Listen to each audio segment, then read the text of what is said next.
In the interest of time, I think what we'll do is turn to Mr. Edwards now, and then we'll come back to Mr. Ryan when he returns. Mr. Edwards. Mr. Chairman, thank you. Secretary England, welcome back to our committee. Secretary Jonas, General Cartwright, thank you all, the three of you, for your incredible service and sacrifices on behalf of our country. And as a fellow Texan, Secretary England, it's a special privilege to have you back before this committee. Thank you. Before I ask a question, Mr. Chairman, I just want to say for the record for future debates in this committee, I think it's fair to say I've been known, as you have, as someone who's supported a strong national defense and significant increases in defense spending. And so in that sense, I've worked with the Bush administration supportive of their defense request. Where I differ with the administration, Mr. Chairman, is in the argument that we can balance the budget over the next 5 years while extending trillions of dollars of tax cuts and maintaining investments in our critical priorities for this country. And what I'd like to say for the record, it now appears based on this testimony today that to claim that we could balance the budget through the President's budget proposal over the next 5 years while extending the President's temporary tax cuts would require a $52 billion cumulative cut in current services for defense programs, and that's added to a $20 billion cut in present services for veterans programs, and $17.5 billion of those cuts in the VA would be out of VA healthcare programs. So my point isn't so much to ask Secretary in England a question about that, but to just lay down foundations so when we hear in the months ahead that we can have it all. We can fight a war, we can have a defense build up, we can afford massive extensions of tax cuts without underfunding our nation's top priorities. I, for one, just simply don't believe that is possible, unless one thinks it's a good idea to cut $52 billion out of real services and defense and $20 billion out of veterans programs during a time of war over the next 4 years. With that having been said, Secretary England, let me ask you, one of the programs through my Energy and Water Appropriations Committee hat that I wear, that I've been involved in for the last decade, is supporting the Nunn-Lugar program. And President Bush and John Kerry, one of the things they both agreed on in their presidential campaign in 2004 was our greatest unmet challenge, that should be our highest priority, should be defending America against the threat of nuclear terrorism. And I know we've done a lot in the area of intelligence funding and increases there, but as I understand it, the 09 request would actually, on the DOD side of Nunn-Lugar, would actually be $21 million below current services, and the Department of Energy nuclear nonproliferation programs tied into Nunn-Lugar would be nearly a 40% cut, $411 million cut below the 2008 levels. Given the importance of protecting Americans against the threat of nuclear terrorism, and given the massive amount of nuclear materials, enough in Russia to build literally thousands of nuclear bombs if a terrorist, God forbid, were able to steal that material, is there rationale behind requesting cuts in current services for this important program?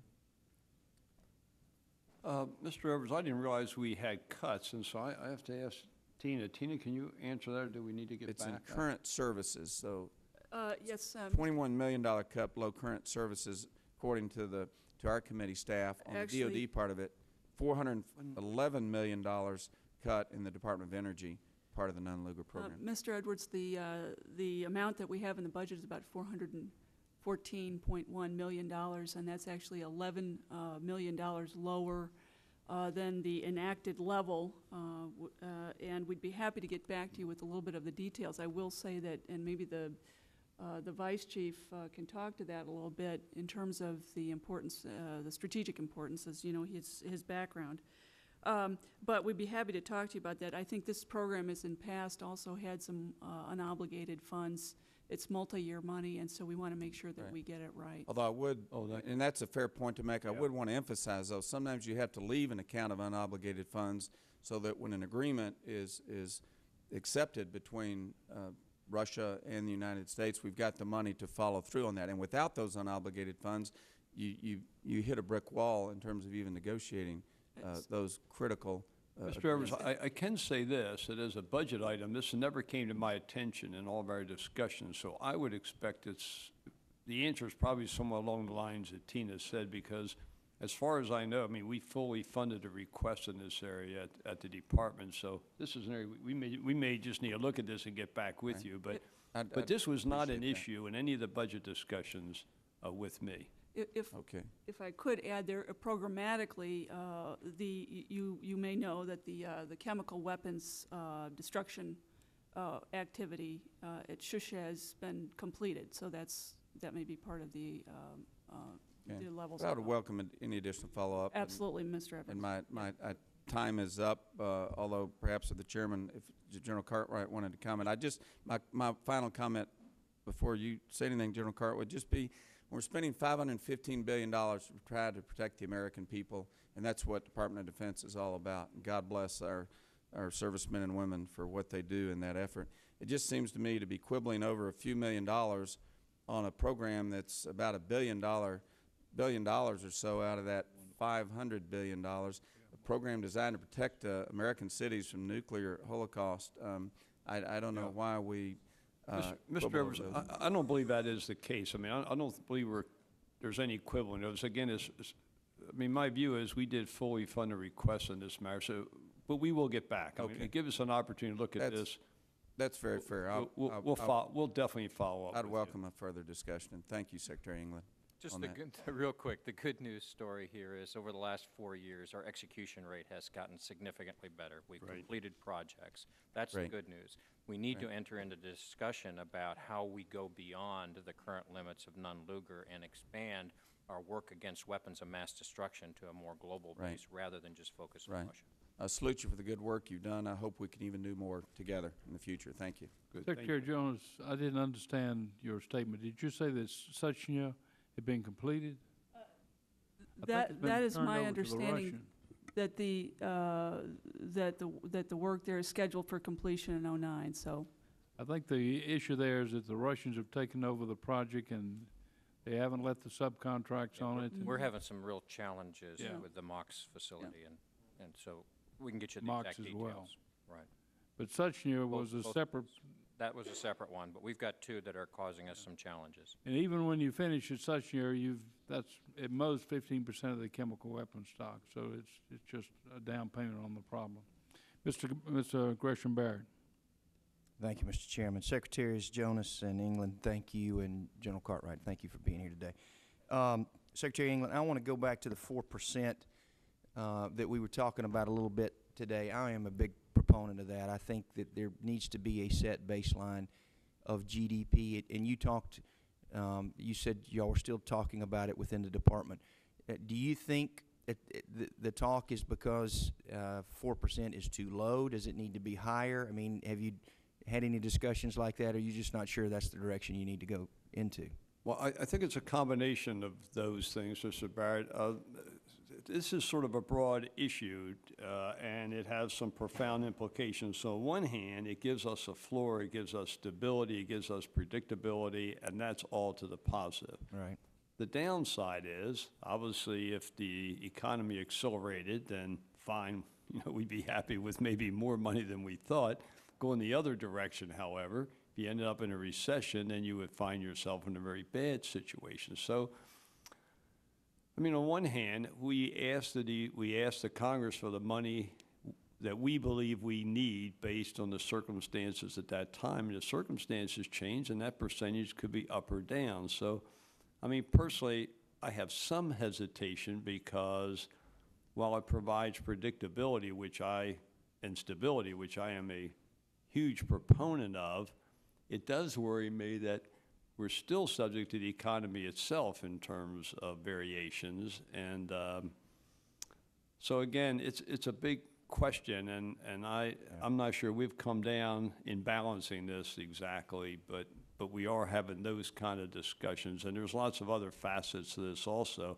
I think the General Cartwright brought up an interesting point. It may be that there's some aspects of the budget that you definitely want to baseline, and that in the procurement accounts, for example, if we had predictable procurement accounts, that we knew for certainty in terms of availability of funds, not just year to year. I mean, if you look at our procurements, multi-years are terrific for us, right? And the industrial base. So to the extent we can get closer to that across our procurement accounts, that would be very beneficial to us. Well, please keep us informed on that, because I do think that, you know, you got to have national security first, because if you don't, nothing else matters. So I think a baseline approach is certainly, some type of baseline approach I think makes perfectly good sense. Let's talk just briefly about what would happen if we needed to fight another front. There's been a lot of talk about what's going on in the Middle East with a lot of partners over there. We are stretched to the limit, lady and gentlemen, and I'm concerned about, have you talked about what the estimated cost, what the estimated troop size, if we need to open up another front, what that entails, if you've done any pre-planning or looked at anything about men, materiel, cost, the whole 9 yards? In general, that might be your bailiwick, I'm not sure. We do a substantial amount of what-if type planning. And we have done that, and given the diversity of the threat that we're facing with Iraq and Afghanistan ongoing, and instability in that region, the challenges that we have in the Pacific, the challenges that we are starting to understand better in Africa and South America, there is more than enough opportunity to try to look at each of these and see what would be our regret factor if they went in a direction that we had to react to. And we try to work our way through that.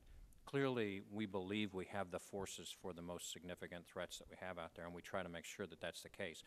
Any additional threats will impose some significant strain on the military. We will take people that are currently at home resting and have to deploy them, and that will be hard. And the duration of that deployment, if it extends out to years, will be very difficult for us to handle. Can I just add one proviso? Yes, and I think the Vice Chairman would agree with this. It depends on the nature of the conflict. I mean, frankly, our Air Force is not stressed at the moment, neither is the United States Navy. So there are different, it's an uneven with the military. I think, though, I can unequivocally say, and the Chairman has said before, if we are faced with a major threat to America, we do have the resources to respond, and will do so. Sure. I mean, there's no ambiguity there for anyone around the world who may want to take advantage of the situation. The United States military is extraordinarily strong and capable and would respond to any threat, and does have resources to do so. And I see my time's up. Thank you, gentlemen. Thank you very much for your testimony and your service. Yesterday, as you know, Army Chief of Staff General George Casey said that he had no reason to doubt Senator Obama's account by an Army captain of a rifle platoon in Afghanistan that his platoon was short on men, short on ammunition, and short on Humvees. That incident, though a while back in time in Afghanistan, is hardly isolated.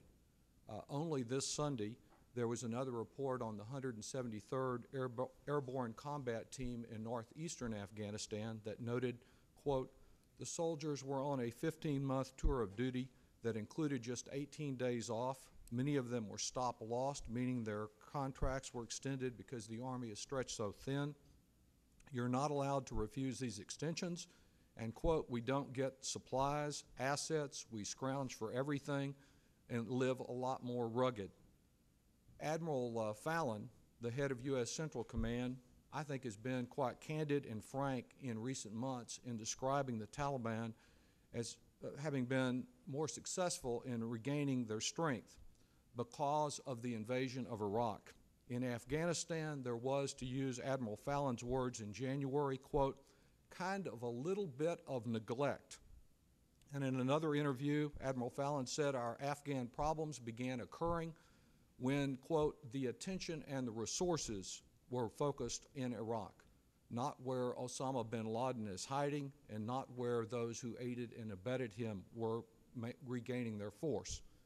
As you know, the bipartisan Afghan study group, co-chaired by retired Marine Corps General James Jones, for whom I know you and the Pentagon have a great deal of respect, has described the dire situation that this mismanagement has caused, concluding that Afghanistan risks sliding into a failed state and becoming a forgotten war. His report found that in Afghanistan there were, quote, too few military forces, insufficient economic aid, and no clear and consistent comprehensive strategy. The assessment that he made concluded and recommended that we stop tying together, as the administration has wrongly done, Afghanistan and Iraq, because this creates, in their words, the false impression that they consist of the same mission, something many of us in Congress have been saying since the outset. My questions to you, Secretary England, are, number one, isn't General Jones and his bipartisan group correct that our allies will be unwilling to provide the resources that we need to get the job done in Afghanistan as long as the administration continues to lump Afghanistan and Iraq together in the mislabeled global war on terrorism? Second, while the cost of the war, which you're here to testify about today in Iraq, is measured in blood, is measured in the $12 billion a month you've been spending there lately, isn't part of the cost also the job that was left undone in Afghanistan as these resources were diverted to Iraq? And third, when we look at the claim that we were going to capture Osama bin Laden dead or alive and weaken the Taliban, aren't we farther from that objective today than when you testified before this committee last year? So a lot of questions, and I'll turn some of them over here to the vice, who's probably more capable than I am. I know General Jones well. He was in my office just the other day having lunch with me. I haven't gotten that kind of report directly from General Jones, so I guess I'm a little surprised. I'm reading from the report that he chaired and signed, and I'm sure you have copies of that because the Pentagon made a fairly short reaction to it, but I'm reading directly from the report. I'm sure you and your office have at least read the report, haven't you? I have, but also haven't picked out just a few words out of the report, so I think you have to take the report in context. I don't want to debate the report. I mean, I'm not here to do that. Well, the my question is the conclusion. Do you agree that, as they concluded and recommended, that we're not going to get the help we need until we decouple the Afghan war and that effort from Iraq? So my understanding is the number of people supporting us in Iraq has actually grown, so that the NATO has committed. Don't we really have a phased redeployment already underway in Iraq as Poland leaves, as Australia leaves, as Canada leaves, and you supplement it by hiring the Georgians to come in? So there's discussions. The Secretary was just in Europe, and so I don't want to preempt him, but the Secretary was in Europe talking to our NATO allies. Our NATO allies understand the importance of Afghanistan. It is Have they sent any new troops there? There are. They haven't sent what Secretary Gates asked for. Well, there are discussions with the NATO allies, and I'm not going to preempt those. And I'm not going to preempt those discussions, sir. So, well, the discussions have been going on for a long time, and the troops haven't come. Do you disagree with the recommendation of the Afghan study group that Afghanistan and Iraq have to be decoupled before we get the help we need? If you do, I will respect your disagreement. Sir, my view is we are funding the effort. I mean, this is the Budget Committee. We are funding the effort in Afghanistan. We are doing what we need to do. Unfortunately, I will tell you that in the budget itself, where we have requested funds today, we do not have the funds we need in Afghanistan because they're still waiting approval by the Congress. So well, I would say that that's the dodge that's been used standard to avoid dealing with the inability of our allies to do their fair share. So it's not all American blood and not all American taxpayers and not somebody up in northeastern Afghanistan who has to scrounge for supplies. Well, and you have not gotten those resources, and this bipartisan committee came out with a report in January that the Pentagon's been dodging that made a clear recommendation from the former head of the Marine Corps. And I'm just asking you for a straight answer. Do you agree that we've got to decouple to get somebody else to share a little of this burden? Or are we going to have to keep carrying it all by ourselves because of an ideological commitment to tie these two unrelated conflicts together? Mr. Doggett, we have a global war on terror, and we fight that on different fronts. and we fight that in Then you Afghanistan, reject and their- we fight that in Iraq, and Yes. we have troops deployed in other parts of the world, and so this Sure. is a global And war. I understand that's the and it- party line, but it's the party line that General Jones, bipartisan commission, rejected. And I'll take your answer as a respectful disagreement. Could get a response to my last question. Aren't we in worse position today with reference to the Taliban, with reference to catching Osama bin Laden than we were when you were here last year? I'll let the chairman answer, the vice chairman answer that. I would tell you this: we are against a determined foe. I do not think you can predict day to day and month to month the fight against the Taliban. It's a General, long, have we pardon me, ever sir, in it the is a history long of this fight country- against the Taliban.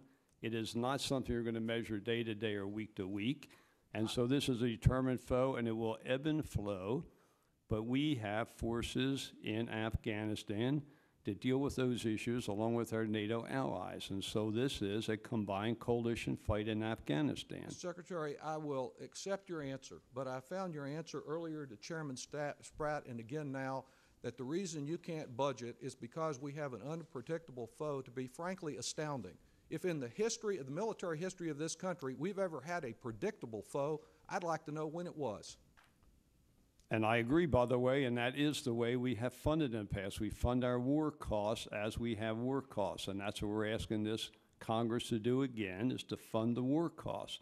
And it is important that those costs be funded. Otherwise, we cannot prosecute the war. It does take funds to do that. And it has been very disruptive to have to go from hand to mouth when we do not have those funds appropriated. You've got the funds to carry this war on through July, don't you? That's the report from the Congressional Research Service trying to get an objective analysis. If we folded our tents and went home, which we certainly don't plan to do, you've got the resources now. It's not because of any inaction here. You don't have the resources from our allies, of course, because you've been unable to get them because you won't accept the recommendations of people like General Jones. I yield back. Mr. Tiberi.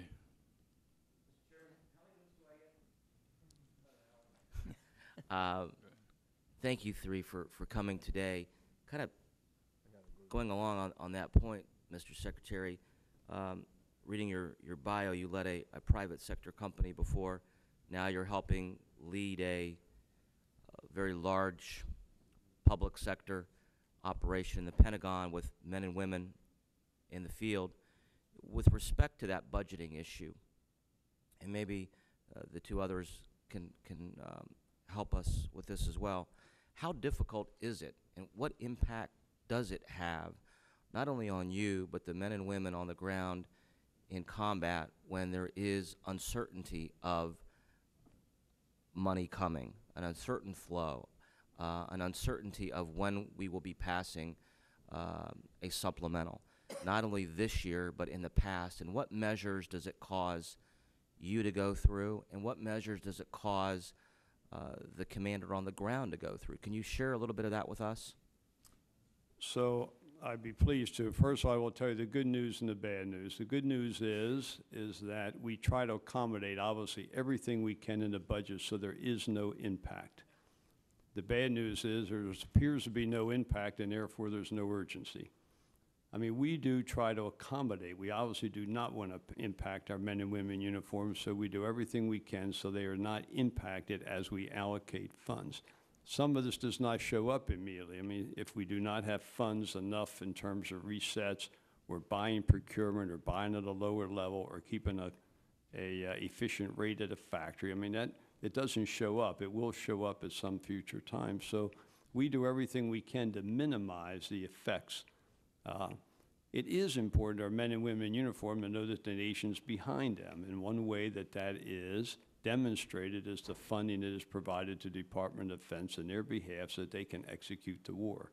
So there's no question that it is meaningful that we have some consistency in terms of our funding.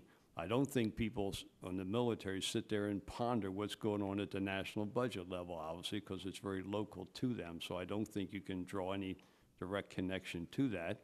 But it is meaningful, I think, in terms of the response to our department. And Chairman, I would just add to that, the types of budget issues that interruptions will be manifested out in the field are those types of funds like the SERP fund, where local commanders are setting the priorities with the people that they deal with in the community to help them move along. And if we walk out and, for instance, say, what we'll do is we'll help you put together a sewer line that'll give you a quality of life, or potable water, or something like that, when they start to see that those funds are not going to be available to them, to those commanders, that kind of resource is more valuable than bullets most of the time, because it builds the opportunity to pick your country, whether it's Afghanistan or Iraq, allow them to build the capacity to do for themselves. So they tend to look at, in the field, day to day, what's the status of those funds? Will I have them? Will I be able to make commitments to these people that I can keep, and therefore validate their trust in me? The other things that the local commanders see are the repair of forces. When a Humvee is damaged, do I have the spares on the shelf? Or am I starting to cut back there because we're not sure we're going to have the money to commit to contracts, et cetera? So those are the types of things locally that we see. Back here on the Pentagon side, the acquisition, the interruptions of the acquisitions at the home forces, and the Congressman brought up the 173rd. In places like Vincenzo, where the 173rd is based, the resources that start to be in jeopardy of child care, of services, things like that, start to affect families, indirectly affect the warfighters. These are the kinds of things that they'll see. Thank you. But we work very hard not to have that happen to our men and women in uniform. I mean, so we do everything we can so that they are not affected. Thank you. Another direction, I had a call last night from a constituent, military retiree, Mr. Secretary, who was concerned about a proposal of yours that will increase fees and co-payments. Two questions. Do you believe Congress has to approve that? And number two, can you just give us a brief history as to why you believe you need to do it? Our current health care costs is, I believe, about $42 billion a year. It's about 6% of our budget. It's projected to grow to 60-some billion, about 11 to 12% of our budget in the out years. About 65% of that is retirees. We had in 1996, a copay for drugs, et cetera. That has not changed since 1996. So we propose that we change that literally to account for inflation. And since then, of course, everybody's retirement income, everything has gone up significantly. So this does not apply to our active men and women. It does not apply to people, I believe, over age 65. It applies to those people who are retired and also, in most cases, working with significant income. So this was a way to just put some more balance into the system. It certainly wasn't onerous at all. It was to adjust for those levels. And yes, my understanding is Congress, I believe we've been precluded by the NDAA from imposing any change in fees. So those fees are now more than 10 years old in terms of the copay. And we were recommending adjusting as a way of just good business practice. And so that, I believe, is that clear? Did I have it right, Tina? You've got it exactly right, sir. Okay, and so that was, again, a prudent business practice, which would be meaningful in terms of trying to moderate this significant increase in costs we have in this area. Thank you. I'll yield back. Mr. Berry? Thank you, Mr. Chairman, and thank you for holding this hearing. Secretary England and General Cartwright and Secretary Jonas, I have absolutely no doubt that you all love this country. You care just as much about it as I do and all the other people in this room. I know that you're doing the best job that you can do. You serve a different master than we do. You have a commander-in-chief, and we've got about 660,000 commanders-in-chiefs. All that being said, it is very distressing to me that we hold a hearing in this committee and are presented with a budget and with testimony in the face of a deficit that has exploded over the last 7 years. And we use things like unpredictability, and then we talk about, well, we don't want any disruption, and certainly we don't. None of us do. We don't want our troops not to have what they need. If there's a tool out there, from repairing a sewer line to a water line or whatever, if that saves lives and creates stability and peace and prosperity someplace, and we can afford to do it, let's do it. I don't see how we can possibly continue in this country to carry on this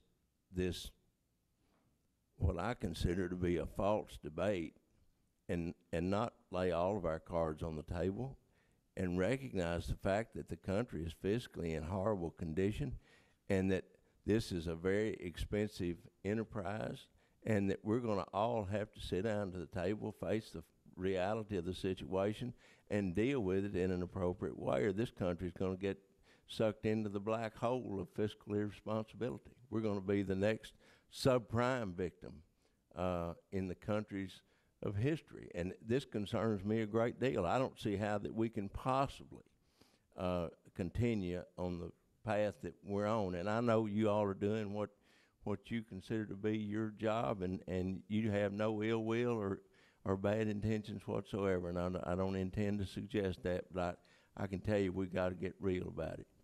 Having said that, I have a question that is much more specific than my comment. According to several press reports, the Marine One helicopter program is being significantly delayed and is well over budget. According to these reports, initial fielding of the new helicopters to transport the president may be delayed by up to 5 years, and the price tag has ballooned from $7 to $11 billion, including at least an additional $1 billion for the second phase of the program. These schedule issues and cost increases are a result of nearly 2,000 program requirement changes. It is my understanding that in the light of these issues, the Pentagon and Lockheed Martin, along with its European partner, Augusta Westland, are now looking at ways to restructure the VH-71 helicopter program. Mr. Secretary, you're requesting over $1 billion for further Navy development of the program in this year's budget, a significantly higher amount than what the department requested in the last couple of years, what Congress ultimately appropriated, and at a time when we have ever-growing costs for the wars in Iraq and Afghanistan. Can you please provide a little detail into the budget request for the VH-71 and put the request in context of the reports I just mentioned? Mr. Berry, I can. That's the program, I think it's the VH-71 program, which is a new presidential helicopter. That program is in the development phase. The program has what we call two increments, increment 1 and increment 2. And the money in the program is primarily for increment 1. That I believe we may indeed need additional funds, but that is something we're looking at on increment 1 and 2. So you're reporting, I'm not sure all those numbers are right, but we are relooking at the program because the program for both contractors was a commercial derivative that has added some costs as we put in some security safety requirements into the helicopter. So that is an area that's being looked at right now. I'm not in a position to give you any answers because we don't have any answers, except I'm quite certain we will continue with the program because it's a needed program, but we'll just have to come back with you and tell you if and how we decide to restructure the program. Right. Thank you, sir. I yield back, Mr. Chairman. Mr. Conaway? Thank you, Mr. Chairman. Appreciate that. One of the concerns that a lot of us have is that our job really is to look at a 20-year horizon as to threats against this country, and we got to fund this year's threat and this year's fight, but we also ought to have some folks that are on your side of the table that are looking 20 years down the road to see what we're doing, because we've got, I suspect, some immense investment in platforms that are not a part of the fight today, but will be a part of a fight that could possibly be there in the future. And so, Secretary, if you could give me some sense of things that may have happened within the '09 budget that would have an impact on this issue of how we make sure we can fight and invest for the fight 20 years from now, as well as continuing to be able to fund the fight that we're under right now and the type of fight that we've got under now. Does that make any sense in terms of what I'm asking? No, it makes a lot of sense, Mr. Conaway. As a matter of fact, our quadrennial defense review requires us to look out 20 years. Now, obviously, it's less fidelity as you move out, and it's very good close in and very poor as you look out. But we do try to look out. And so, we look at all the projection, all of our intelligence, all of our classified everything, so we get some feel for what's going on in the world in terms of what could happen to us in the future. In the '09 budget, the vice chairman and I actually together chair all the groups dealing with the '09 budget, and so we look at both near and long term. Keep in mind, a lot of our programs are very long term, just because of the nature of what we do is a long time developing the program. So to some extent, most things in our procurement account in the base budget are actually long-term. They're destroyers or replacement equipment and submarines, and a lot of this is replacement, new equipment, better capability for dealing with future threats. A lot of the very, very near term is in the supplemental because it's obviously buying equipment for today's war. In the '09 budget, in the groups that the vice chairman and I chair, we basically looked at $30-some billion in terms of, applicability and where should it best fit, et cetera. So we bring all the people in from the entire department, and this is part of the debate when the budget is put together in all the services in an OSD in terms of trying to strike that right balance. And the vice? I might just add just a couple of points. As we look at 10, because we're in the process of building the budget for 10 right now, the beginning of that process is to look at the 20-year threat assessment to understand and baseline ourselves. So we bring in our think tanks, places like DARPA. We also look at industry. We ask them to come in. And so we've just finished a couple of weeks at looking at those threats and then trying to understand what it is that's going to address them. Because building an aircraft carrier today that a high school student who's 40 years hence into the future, that aircraft carrier will still be in our inventory. Will it be relevant against the threats that we have out there? What are the attributes that would make it relevant? We've started to adjust in taking those looks, and I will be one to tell you that the recent activity that we had associated with the satellite was the result of not knowing a specific threat, but putting together systems that could respond to the unexpected. One other piece that we're doing that the Secretary instituted are these portfolio management approaches. So we have services that look at the sea service, the air, et cetera, but these portfolios take common things like command and control that if we build them in these stovepipes may not talk to each other. These portfolios are designed to look for our seams, look for those areas where we might be vulnerable. So you will see investment in this budget that you're dealing with right now that is looking at those seams and trying to understand and make sure that we're not surprised in those seams, nor that we're not surprised in a way that would disadvantage us in the future. We may have to adjust, but we won't have to wait 4 or 5 years for the solution, is the hope. That's where we try to point ourselves. Just one quick, is there anything in the '09 budget in circumstances where you had to rob Peter to pay Paul in this context? I would say to you that more often than not, what we looked for is where can we build a hedge? Where should we be building something that we put definite dollars against the war we're in and the fight that we're in, but what do we want to do with whatever we're investing in? Let's take the MRAP as an example, something that we know we need right now for the fight that we're in. What are we going to be able to do with that? What's usable in the future? Are the dollars against that for command and control? Is the chassis something that we can use in another way? We've looked at those types of investments and tried to lay in the seed corn for the event that we'll be surprised, or as we look out to the future, is it likely we're going to need something? So some of these vehicles, as an example, are set up to work in a chem-bio environment. because we know likely in the future we're going to address that, and we don't want to have to start from scratch to do it. So, thank you, Mr. Chairman. Thank you, Mr. Chairman. Let me follow up on a couple of those questions we just asked. There was an article recently on CNN about the MRAPs. What is the problem with getting them out in the field? I don't know a problem, Mr. Scott. I mean, MRAP's probably been one of the fastest programs ever going through the department, and we're producing about 1,000 a month, and they get processed in through Kuwait and into the field. So as far as I know, it's moving. Obviously, it'd been nice you could have done this instantly, but they're large vehicles, and so they're being shipped. They were being flown over, and now they're being then flown in ships. And now I think the queue is sufficient. It's only by ships. Okay. And General Cartwright, you mentioned figuring out where the seams are. Are you making full use of modeling and simulation to find those seams? I will tell you that I probably drive people crazy with modeling and simulation because I absolutely demand it. Say again? I demand it. Okay. It is just, I mean, it cuts time off, it cuts expense, trial and error. I mean, it is one of the great tools that have come available to us.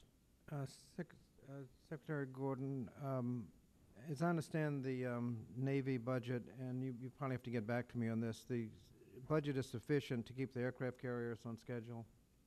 Yes, sir, I believe it is. And if you could report back to me what I can tell my ship repair companies as to what the O&M budget is going to do to ship repair. I assume that's something you can't just say off the top of your head. And Mr. Scott, I'll have the Navy get back with you directly. I'll just pass on the Navy, have them get back with you directly, sir.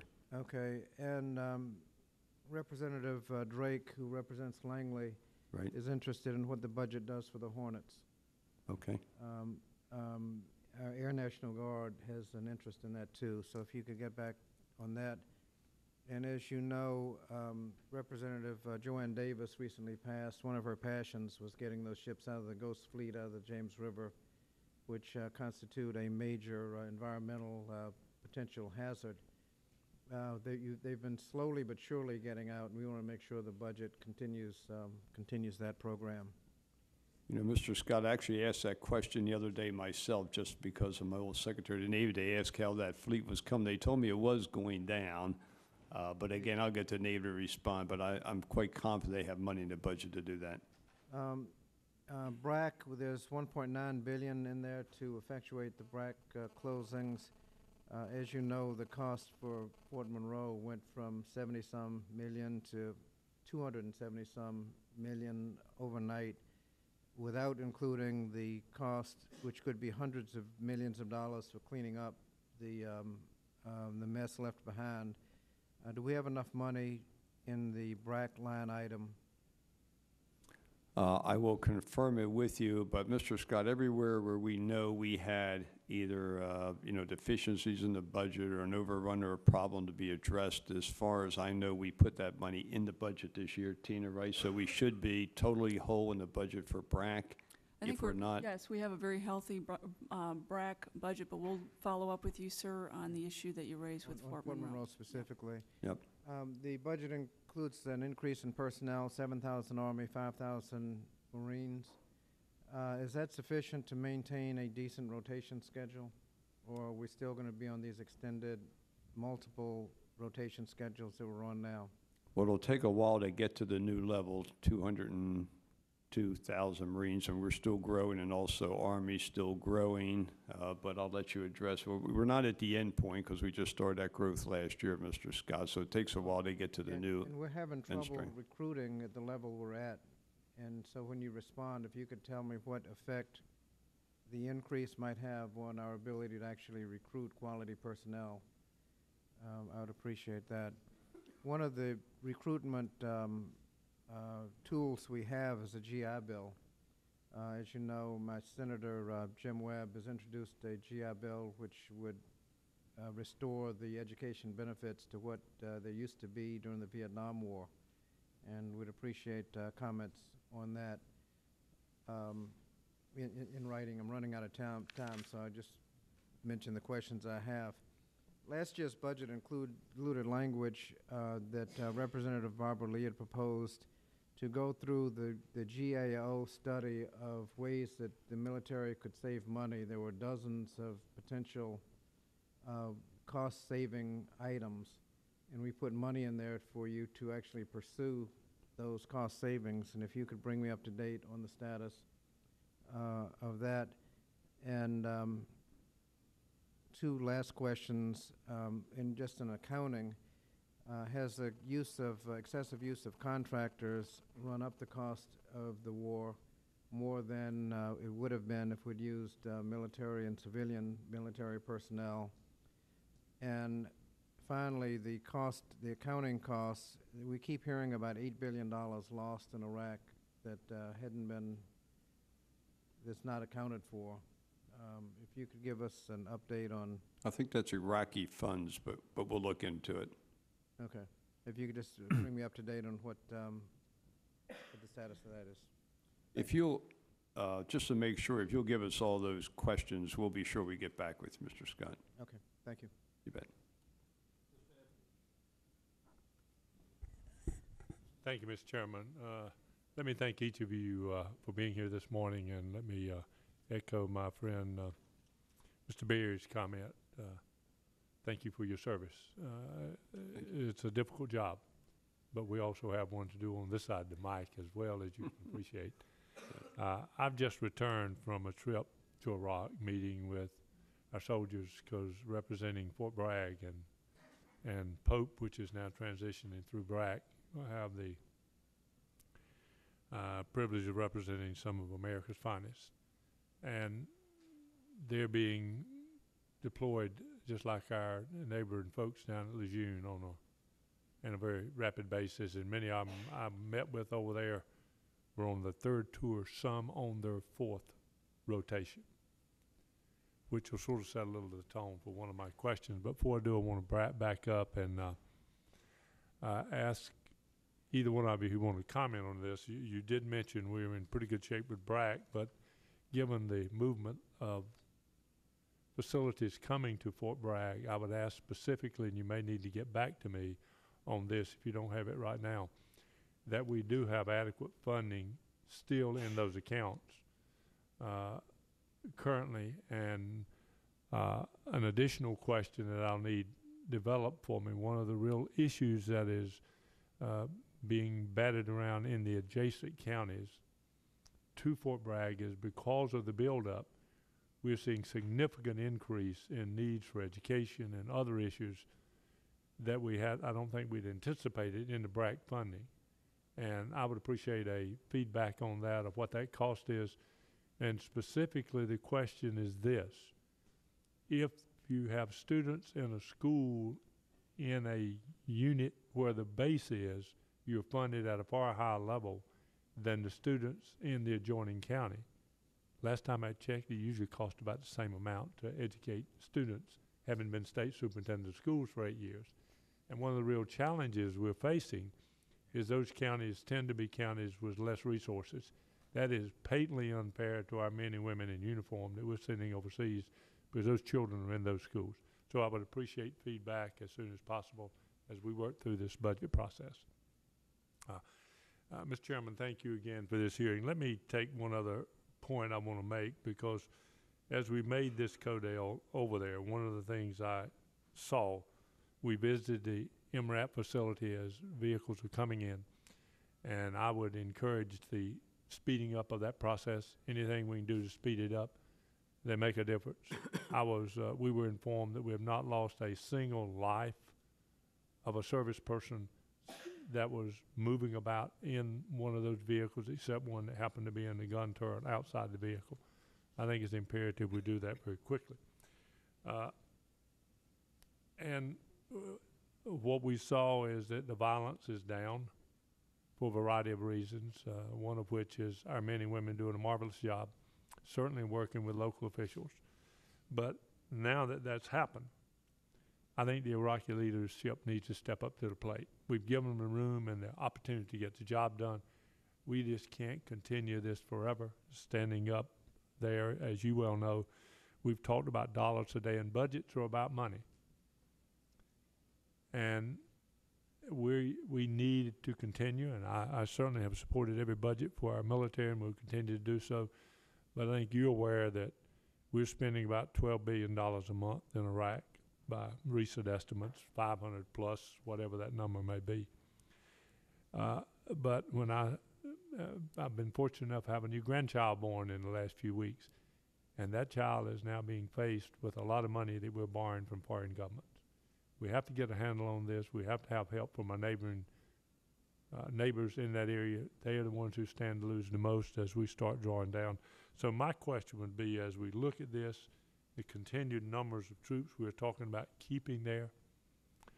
Mr. Secretary, there are those who say when we talk about drawing down, they talk about a precipitous withdrawal. We're not talking about that. We weren't even talking about cutting and running. I think what we're talking about is being realistic. We got to all sit at the table and get a realistic handle of how we balance this federal budget. The dollar dropped yesterday at new lows around the world. There's a reason for that, and that's because we're spending dollars that we don't have. How much longer can we ask our men and women to continue these extended employments, multiple deployments? It is bringing heavy toll on our men and women that I represent, that you represent as Secretary in the Department of Defense. And Mr. Chairman, I know from your standpoint, you feel it from our men and women that I met with in Anbar, Providence. They're doing a marvelous job. They tell you that. They love the job they're doing, but they're tired. They are absolutely tired. Who would like to respond to that? I think it's maybe a philosophical question, but it's an important question that we have to answer. Well, and it reflects our budget responsibilities. no, and so it really is dealing with the dwell and the time on station, and that's part of the reason, Mr. Etheridge, that we decided to grow the force, and the Congress concurred with that. So we're actually growing the force as a way to increasing supply.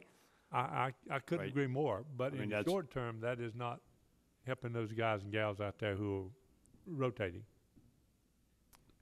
You know, my sense is that we have to grow the force and the longer-term initiatives that we've put in place that you've been so helpful with.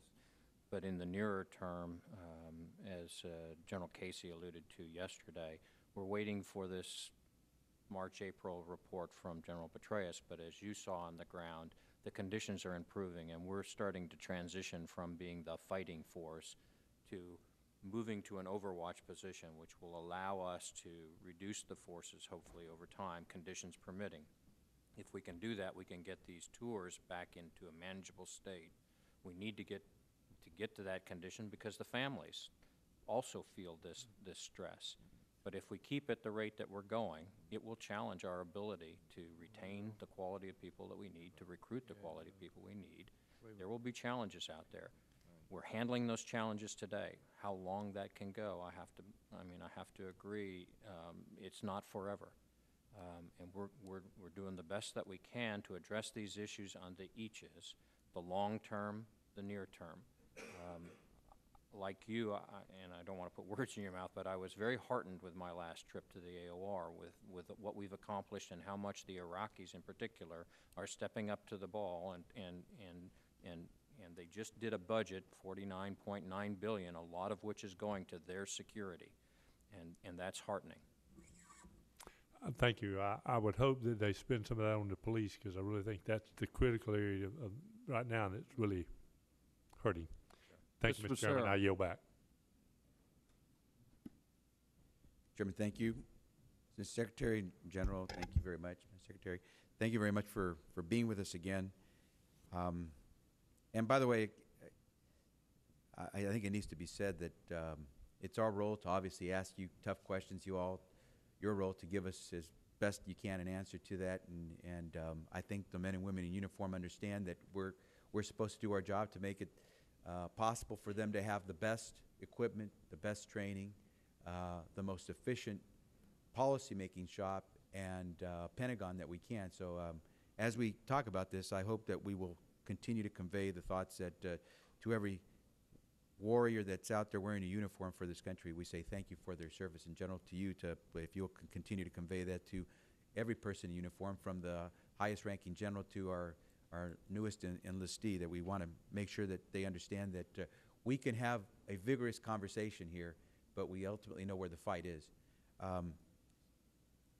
I have a couple of questions I'd like to get to. I'm concerned about, if I can have the chart on page 8 that come up on the cost of the 1991 Gulf War. To me, this is what's very telling about the situation we're in Iraq and Afghanistan.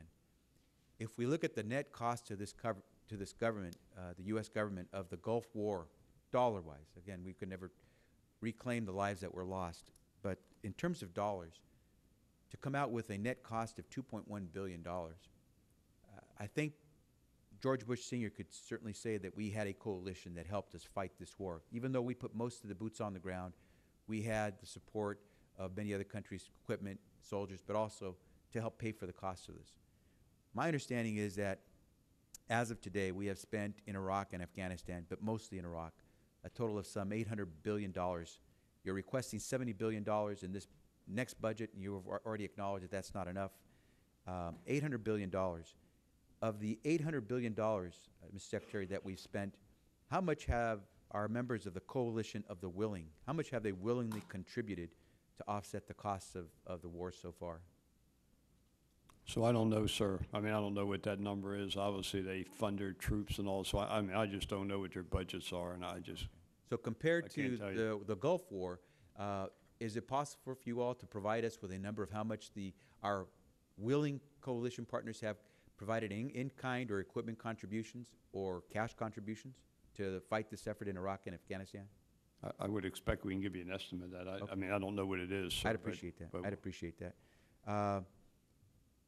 I think it's obvious that our fighters, our warriors, are giving their all, and I think it's important, incumbent upon us to say that our military and policy thinkers are giving their all and their best as well. But when I take a look at the fact that today we're approaching the 5th anniversary of this U.S. invasion in Iraq, compared to the less than 4 years it took us to be in World War II, a little over 2 years that we were in World War I, a little over 3 years we were in Korea. The fact that the most expensive war we've ever faced, World War II, cost us about, if you could put it in today's dollars and in terms of our troops, cost us about $50,000 per soldier to conduct the war. Today's war, put in those same dollars, is costing us about $400,000 per soldier. We're spending about $12 billion a month just in Iraq. We as a government spend as much as every other country in the world spends on its military budgets combined, so that the 6 countries that President Bush has called the rogue states, and that would even include Libya, which apparently is no longer a rogue state, but Cuba, Iran, Libya, North Korea, Sudan, and Syria, spend 1/29th on all their military budgets of what we spend. So we spend 29 times as much as they do. If you add with those 6 countries, Russia and China together, they combined spend about 30% of what we spend on our military, yet we're the ones that are spending hundreds of billions of dollars in a country that couldn't put one plane up in the air against us when we invaded it in Iraq, and we can't figure out how to get out. And so I'm not sure if there's a question here other than to say what's demoralizing, what's very frustrating is that while we see our men and women in uniform doing the best they can, following every order they are given, somehow, while we spend more than anyone else in the world, while we have committed more than anyone else in this willing coalition, we are in a rut. And I would hope that the message that goes back to the Pentagon, our policymakers, our military thinkers, is that we can only ask so much of our men and women in uniform. And we can only continue to do this in ways that show that we value and reward what our men and women are willing to do when they enlist into the service.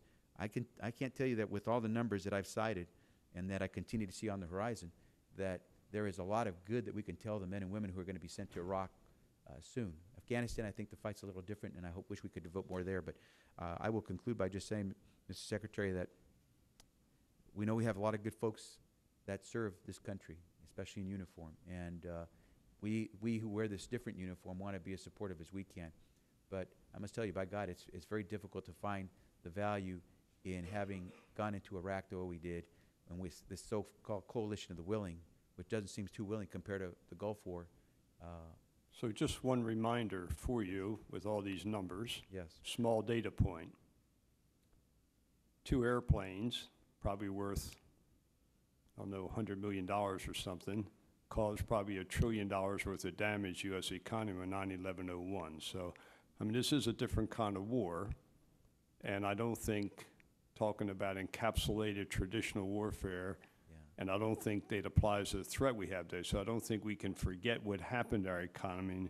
I don't know what the total amount was that damaged our economy, but it was certainly dramatic compared to the cost of 2 airplanes, plus Pennsylvania and the Pentagon. So I would just change the perspective somewhat. I mean, I find all this interesting, but I frankly, Congressman, I think it's a different perspective for the world we're in today. I think, and we need to look at it differently. Mr. Secretary, I take the point, and I think if President Roosevelt were alive, he'd tell you that on December 7th, back in the 1940s, we didn't expect that Hawaii would be facing what it did, that President Eisenhower and President Kennedy did not expect that Sputnik would beat us up in space.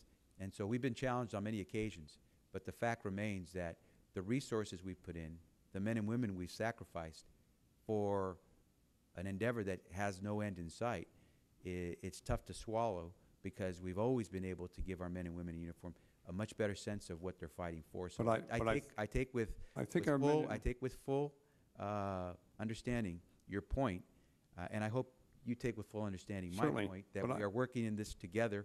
As I said at the very beginning, we want the young man who's about to enlist to recognize that there is value, that even though we have vigorous debate here, they, by putting on that uniform, make it possible to have this vigorous debate here, because they're challenging others to make sure that we have those freedoms to do that. We welcome it, but I would tell you, if you talk to our men and women in uniform who serve, they would tell you, I think they would disagree with you. They would tell you they have made immense progress, and they are doing wonderful things to protect us. Don't get me wrong. I agree with what I would disagree with me if I said that, but I didn't say that. They have made immense progress.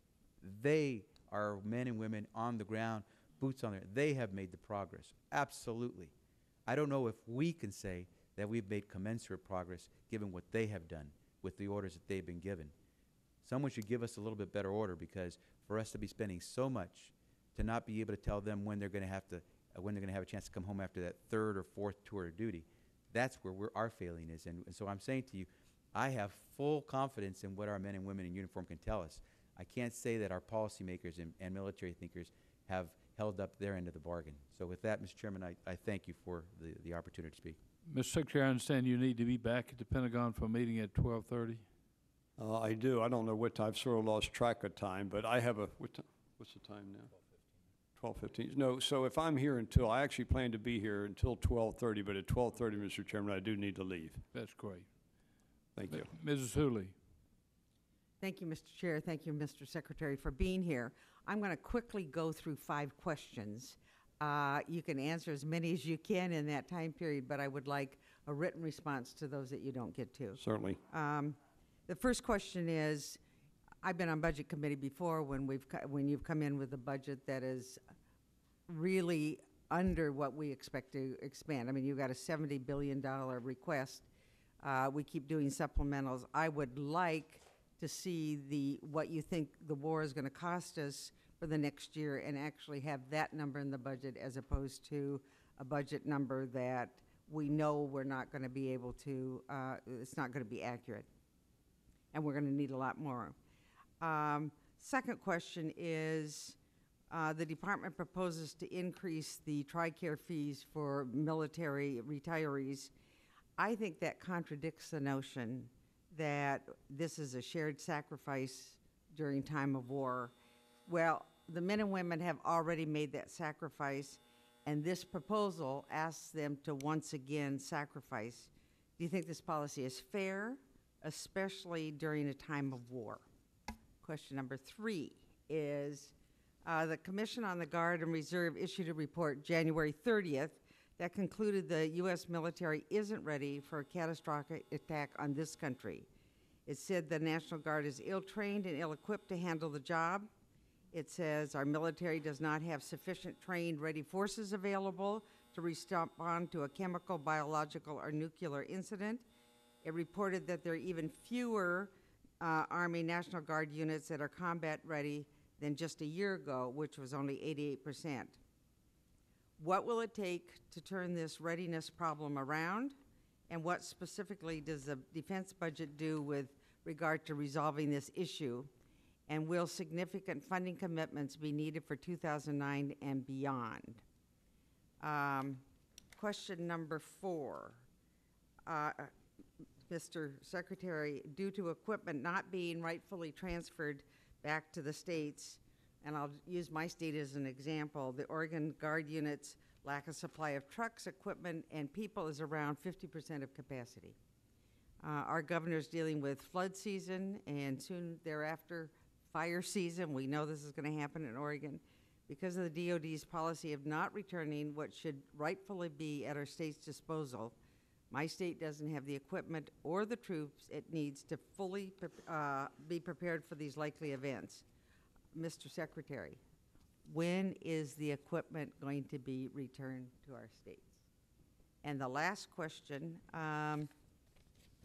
is, last year we authorized and mandated establishment of a national reintegration program entitled Beyond the Yellow Ribbon Program.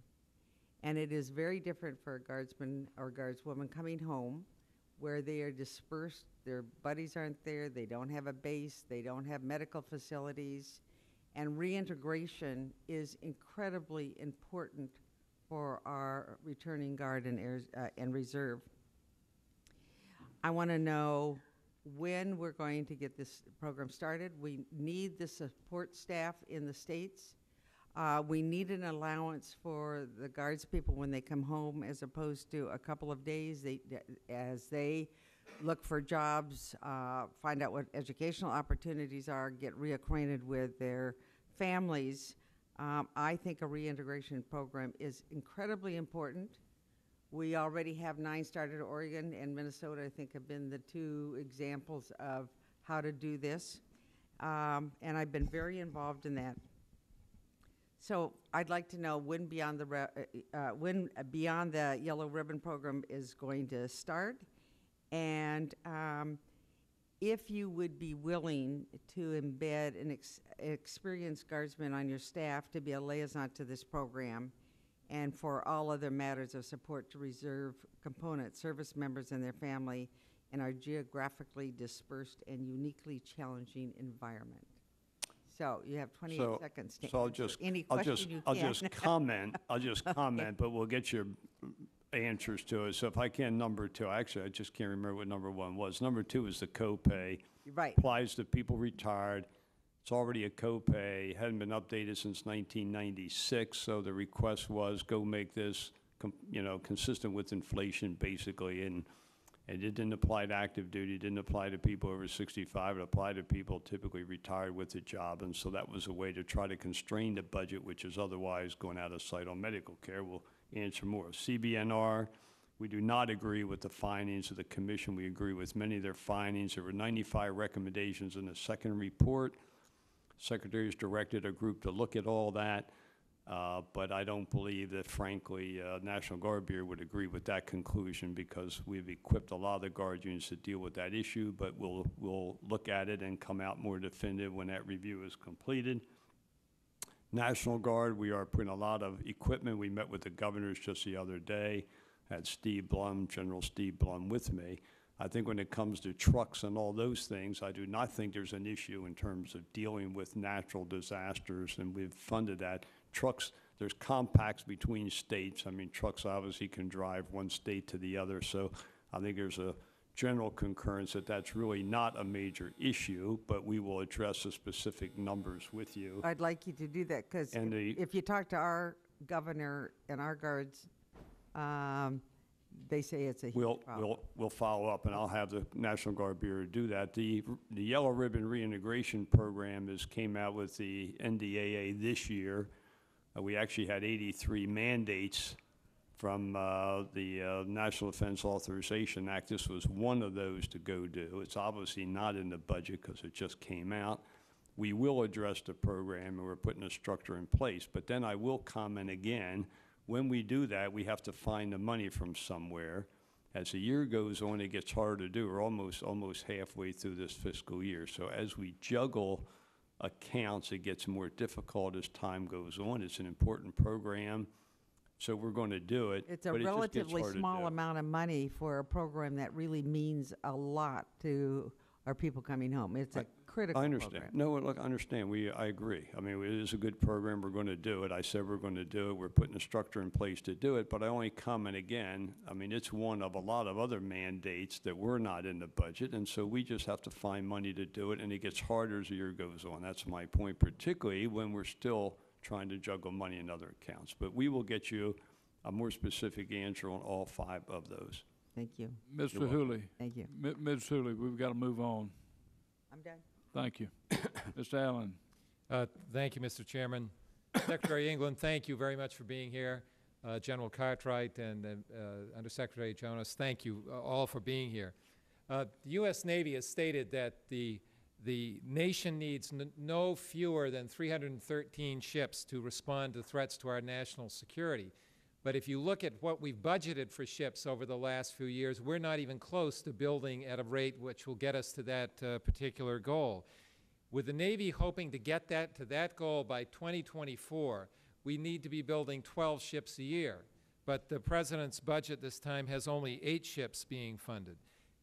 And my first question is, do you disagree with the Navy's goal and its need for getting to a 313-ship Navy?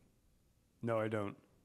How and when are you going to be able to get us to a place where we're closing in on that goal instead of falling farther behind? So, Congressman, I think where the Navy's fallen behind, that number is largely near the littoral combat ships, because I know they plan to buy 55. They had some setbacks with that program, but they're still pursuing it. So that is a reasonable portion of those ships. I mean, we tried to come out with an approach that we could have a more affordable ships along with the more expensive, so that there would be a right mix to satisfy that requirement. So Navy is on the track. That is their objective. We do not disagree with the objective, but they have had trouble, frankly, getting started. Understand that they have now turned on the new destroyer. I believe they put that recently under contract.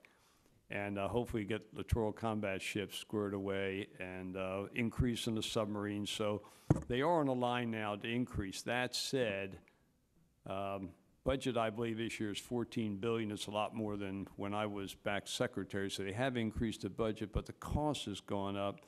So they still have a little bit of a hockey stick in the out years, and that'll have to be dealt with. Yeah. You know, from my review of the budget, I mean, I don't see that LCS program. First of all, they are small ships. They don't sustain the shipbuilding industry the way the larger ships do, but they also, you know, they're not in the budget, as I recall, at a level to get us to a 313-ship Navy by 2024.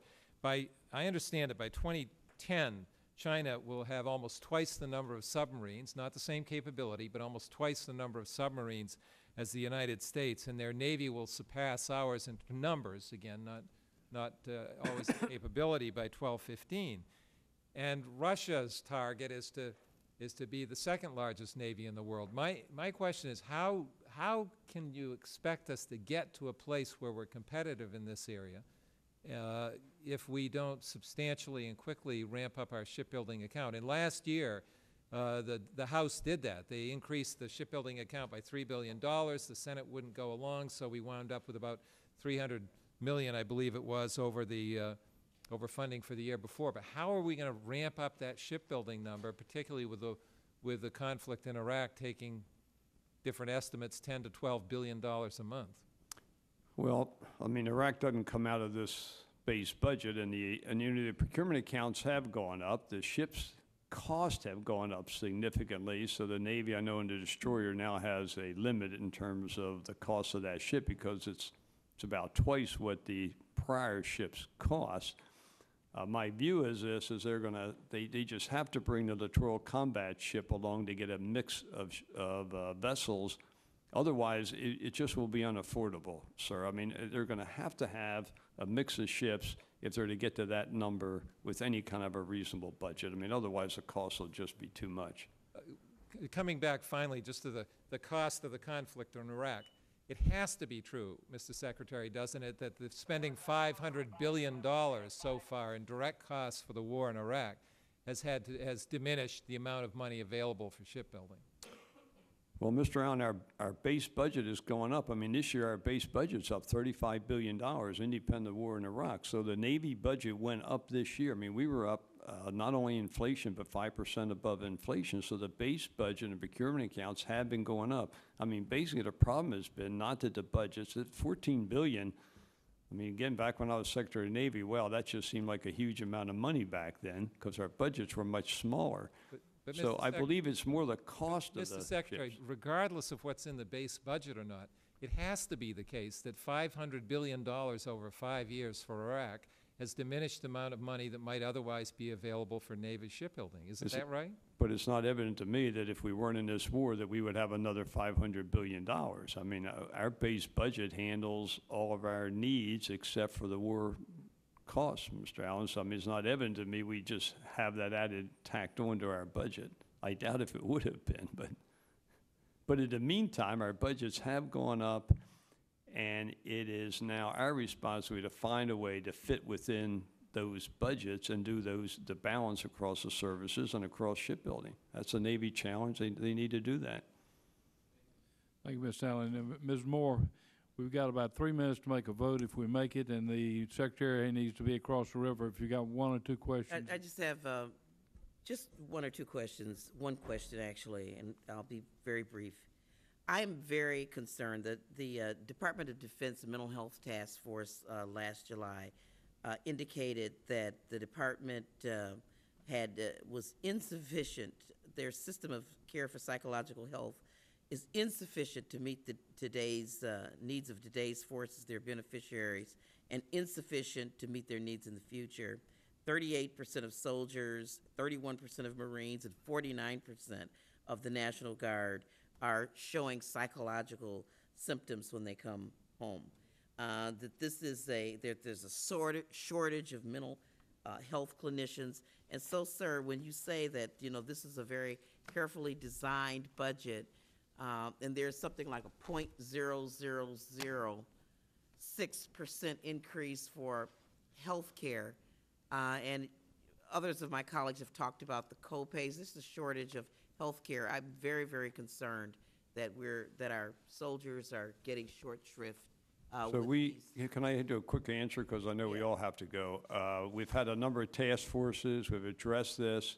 I'd be pleased to send you reports on what we're doing, but we now do health assessments for our troops before anyone deploys. We do face-to-face when they come back.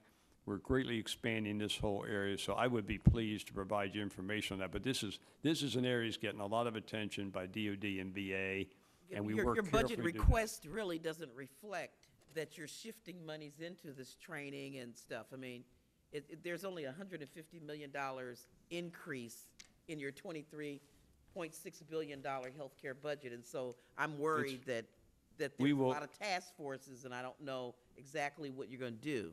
We will send you the information so you'll know that, Ms. Moore. All right, thank you, sir. You bet. Mr. Secretary, Madam Secretary, and General Cartwright, thank you very much for coming. Thank you for your answers and your participation in the hearing this morning. We very much appreciate it. Mr. Chairman, you're welcome. It's good to be with you again, sir. Thank you. Thank you. Thank you, Mr. Chairman. You see me asking questions, you always know it's the end. That's how you know. I ask unanimous consent that members who didn't have the opportunity to ask questions of witnesses be given 7 days to submit such questions. Thank you again. Absolutely. We'd be pleased to respond, Mr. Chairman. Thank you.